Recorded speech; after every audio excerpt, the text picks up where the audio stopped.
breaking news just into our newsroom. A Cleveland man is in jail accused of aggravated murder in connection to a missing person.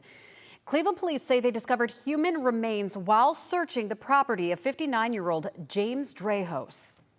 And a police interview following his arrest, Drahos said the remains belonged to 56-year-old Tammy Dubuisson, and neighbors say he was dating her.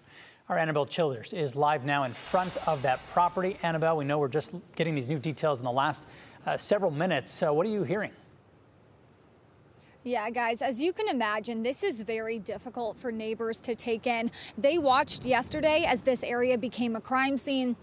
They watched investigators come in, some wearing hazmat suits and taking out items like a sword, a hammer, an axe, but they had no idea what was going on. Now, according to the Cuyahoga County property search, this home was owned or is owned by James Drahos, and people on this street say he lived here with 56-year-old Tammy Dubuisson for years.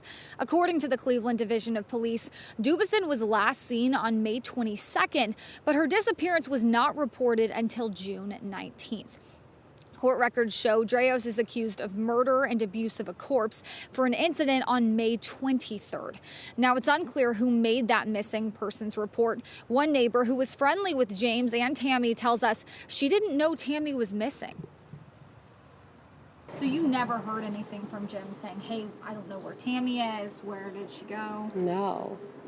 And that's surprising because Jim, I feel like, would feel comfortable coming over here and knocking on the door and letting us know. I had no idea, and I didn't hear anything from Carol about it either.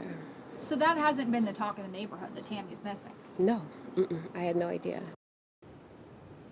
Neighbors say Carol is James' mother and also lives in the neighborhood. We confirm with the Cuyahoga County Sheriff's Department, James Drahos was booked into the jail Tuesday night just before 8 p.m. for aggravated murder. While Drahos did indicate that it was Dubuisson's remains that were found here on this property, Cleveland police say we have to wait for an official autopsy to be performed before that identity can be confirmed by them. Annabelle, so frightening for all of those neighbors, too. It sounds like they were a friendly couple, so that has to be so jarring. All right, well, we look forward to more information. Thank you so much for that breaking news.